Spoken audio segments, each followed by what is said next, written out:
You have betrayed the people, Chuck. You traded their lives for your deals, their dignity for your power.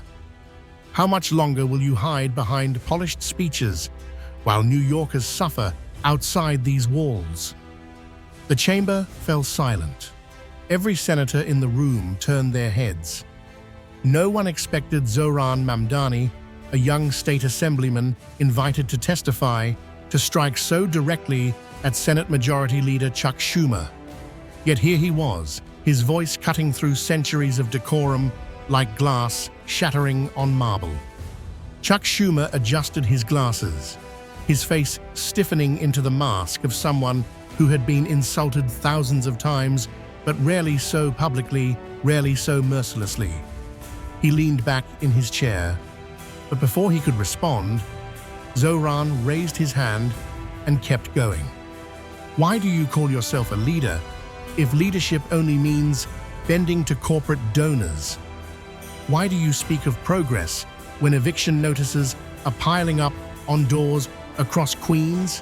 Why do you promise relief in front of cameras but deliver scraps behind closed doors? The questions lingered, heavy, unanswerable. Even senators who usually opposed Zohran found themselves staring at Schumer, waiting to see if he could withstand the storm. Cameras were rolling. Journalists scribbled furiously. What began as a routine Senate hearing on housing reform had suddenly transformed into a scandalous showdown. The room was no longer about policy. It was about truth and betrayal. Schumer tried to dismiss the accusations with a practiced smile. Assemblyman Mamdani, with all due respect, this chamber deals in facts, not grandstanding. New Yorkers know I've fought for them my entire career. But Zohran did not flinch. He leaned closer into the microphone. Fought for them? Or fought to keep your seat warm while real change was delayed year after year? Tell me, Senator, how many families need to lose their homes before you call it a crisis? How many lives must be destroyed before your deals with real estate lobbyists lose their shine? Gasps echoed across the chamber. Senators shifted in their chairs. This was no longer politics as usual.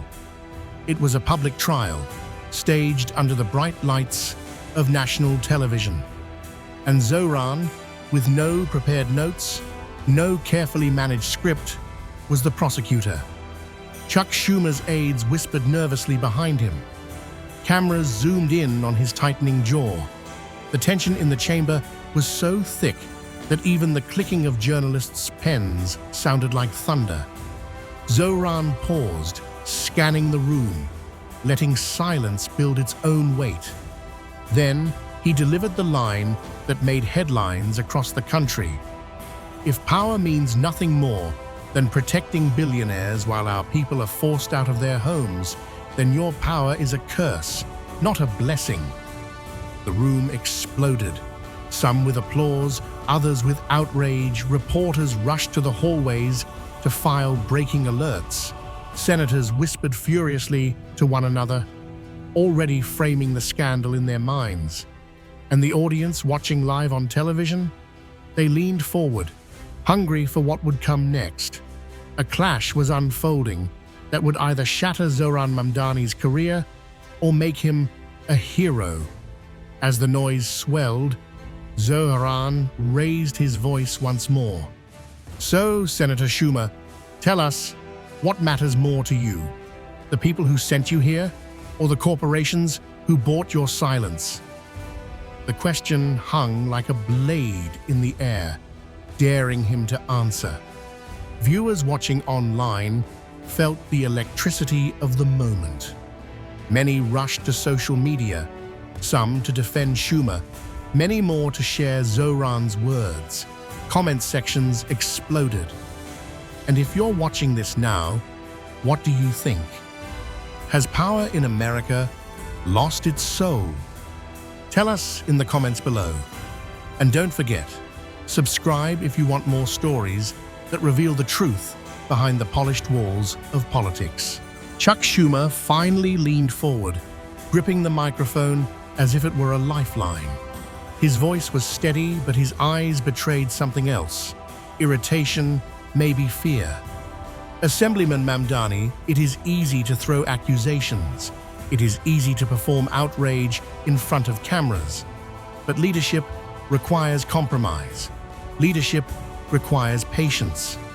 You speak of betrayal, but you don't understand what it takes to govern at this level.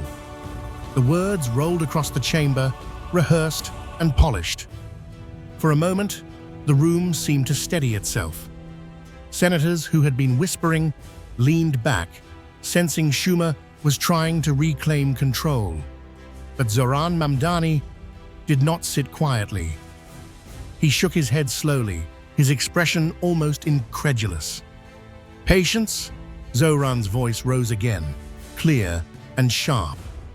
"Tell that to the family in Corona who received an eviction notice last week.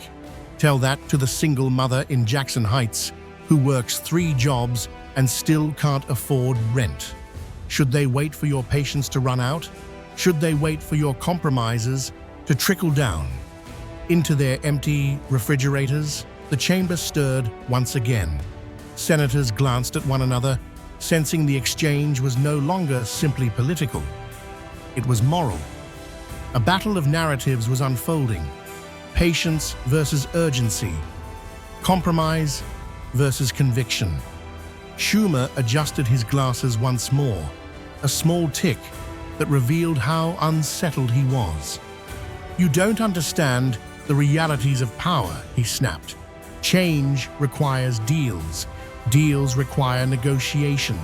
You cannot burn down the house and expect shelter to remain." Zohran stepped forward, his voice unwavering. "And what if the house is already burning? What if the deals you strike are the very gasoline feeding the flames? You speak of negotiation, but who sits at that table with you, Senator? Tenants facing eviction, or the landlords who fund your campaigns? Workers living paycheck to paycheck, or the corporations that bankroll your war chest?" The questions rattled through the air like hammer blows. The audience watching at home could feel the clash escalating. This was no longer a polite exchange. It was a confrontation that exposed something deeper. How politics often masked suffering with speeches, and how Zohran refused to let that mask remain intact. The Senate chamber became a theater of scandal. Some senators folded their arms, unwilling to take sides. Others, younger and less bound by the old guard, looked at Zohran with something approaching admiration. It was rare to see someone speak this freely, this dangerously.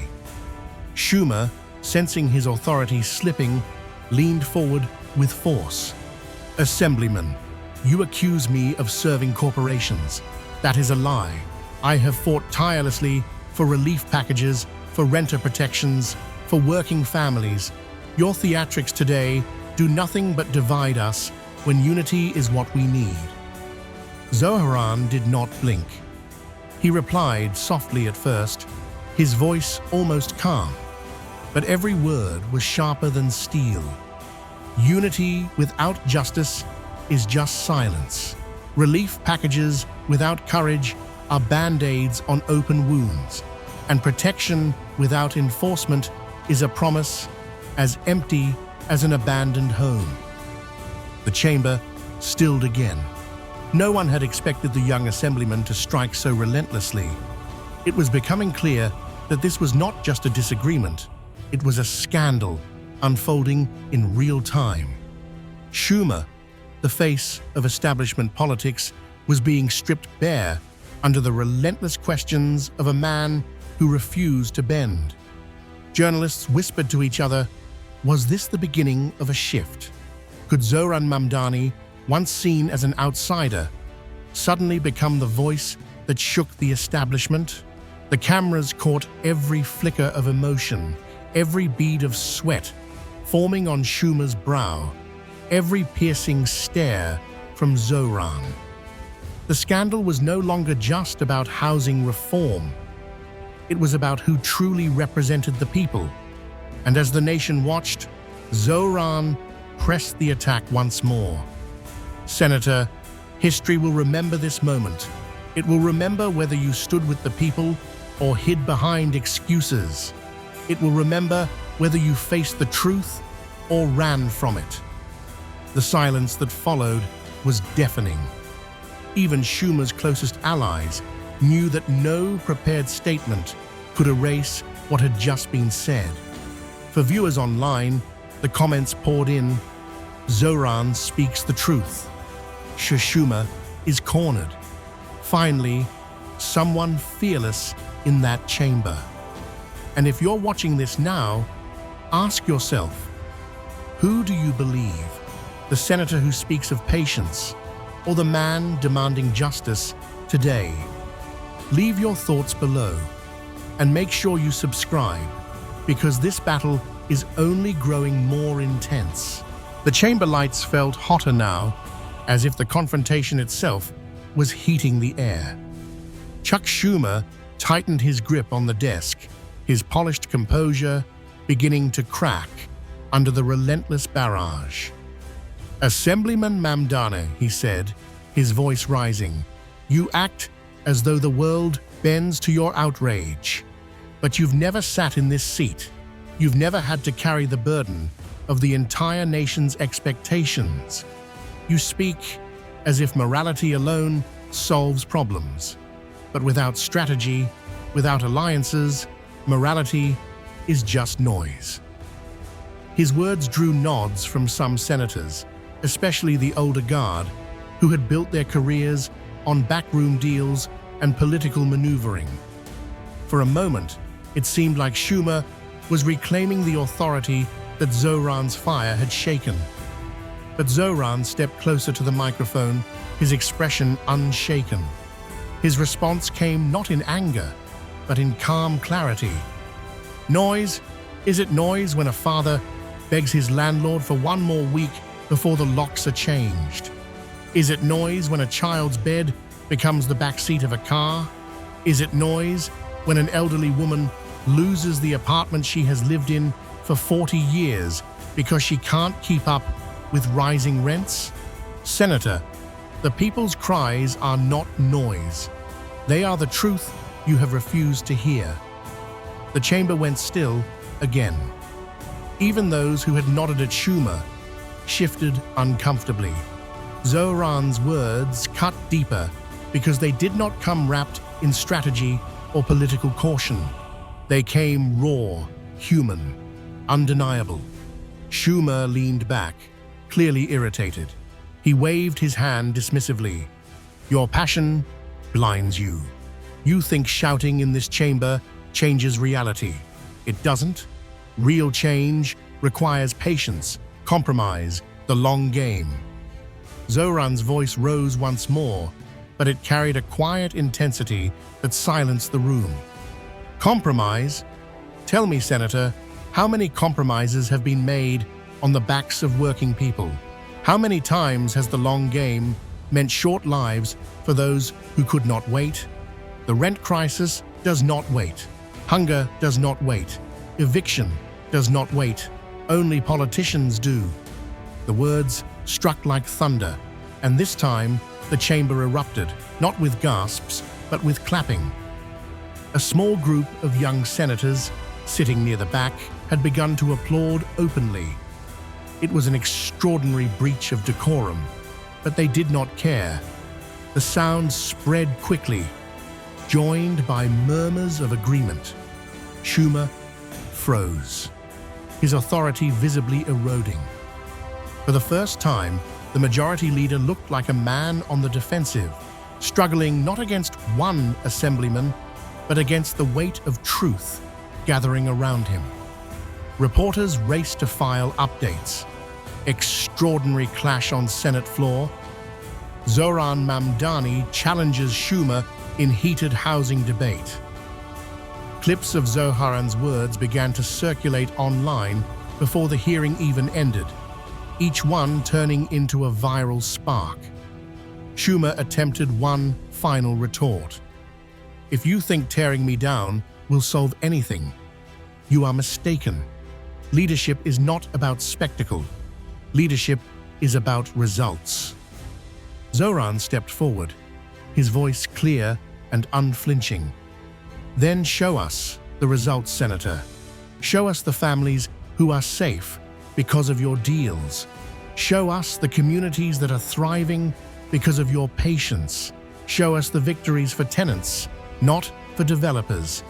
If you cannot, then maybe it is not me who is putting on a spectacle. Maybe it is you, pretending to fight while the people lose everything." The chamber roared again, some in anger, some in admiration. The scandal had become undeniable. This was no longer a hearing, it was a reckoning. For those watching at home, the choice became clearer with each exchange. Was Schumer the defender of pragmatism or the emblem of a broken system? Was Zohran Mamdani reckless or the rare voice brave enough to say what millions were feeling? And for you watching right now, what do you think? Is it better to wait for change through compromise or to demand it now without fear? Write your thoughts in the comments. And if you want more stories that break through the surface and show the raw battles of politics, make sure to subscribe. The cameras zoomed in on Zohran's face as he stood tall, refusing to yield. His words had shaken the chamber, but the true test was still ahead. Would he break the wall of establishment politics, or would the establishment strike back harder than ever? The Senate chamber had become a storm. Reporters whispered frantically, aides rushed in and out, and senators struggled to maintain composure under the glare of cameras. Chuck Schumer's authority, once unshakable, now looked fragile. His words felt heavy, rehearsed, while Zohran Mamdani's fire still burned raw and alive. Schumer raised his voice, trying to reassert control. "Assemblyman Mamdani, you speak as if politics were a battlefield of purity. But the world does not bend to purity. It bends to power, and without power, you achieve nothing." For a moment, the chamber grew still. It was an open admission, one that revealed the truth too plainly. For Schumer, power itself had become the goal. Zohran's reply was steady, his voice calm, but laced with conviction. "No, Senator. Power without purpose is nothing but vanity. Power without people is hollow. Real power is not what happens in these marble halls. It's what happens in the lives of the millions outside them. The families choosing between rent and food. The workers holding 2 jobs and still falling behind. The young people wondering if they will ever have a home of their own. That is where power belongs. That is who I came here for." The words struck like lightning. Senators leaned forward, captivated. Even those loyal to Schumer could not deny the resonance of Zohran's message. Schumer's lips tightened. "You think slogans change lives? You think speeches build homes?" Zohran leaned in, his eyes unflinching. "No, Senator. But truth sparks movements, and movements build pressure, and pressure forces change, real change that no corporate donor can buy and no closed-door deal can bury." The chamber erupted again, this time louder, stronger. Applause filled the room, breaking centuries of rigid decorum. It was no longer just a hearing, it was a transformation. Schumer looked around, visibly unsettled. He had walked into this chamber as the unquestioned leader. Now, in front of the cameras, in front of the nation, he was cornered, not by another senator, but by a young assemblyman who refused to bend. And then, In a moment that would replay across screens for days, Zohran delivered the words that sealed the scandal into history. If leadership means protecting the system that keeps people homeless, hungry, and hopeless, then I reject your definition of leadership. True leadership means standing with the people, even when it costs you everything. The applause thundered, echoing through the chamber. Journalists rushed to file breaking alerts. Mamdani versus Schumer, a scandal that shook the Senate. Clips of Zohran's final words spread online like wildfire, viewed millions of times within hours. Across New York, across the country, people began to see him not just as a state assemblyman, but as a national voice, fearless, unrelenting, and unapologetically human. Schumer sat frozen, the weight of the moment pressing on him. His allies offered no rescue. The scandal was complete, and the narrative had shifted. The chamber, once his stage, had become Zohran's. For those watching at home, it was more than politics. It was a reckoning. People felt the raw urgency in Zohran's words, the sense that for once, someone inside the halls of power was willing to risk everything to speak the truth. And as the cameras lingered on him, Zohran Mamdani stood not as an outsider crashing the gates, but as a leader who had proven that courage can dismantle even the highest walls of power. He did not gloat. He did not smile. He simply stood in silence as the applause continued, as if to say, the fight is not about him, but about the people he carried into that chamber. The scandal had ended. The hero had emerged, and his name was Zohran Mamdani. If you followed this moment, tell us, do you believe courage like this can still change politics? Share your thoughts in the comments. And if you want to hear more stories where truth takes the stage and power is forced to answer, subscribe now. Because voices like these must never be silenced.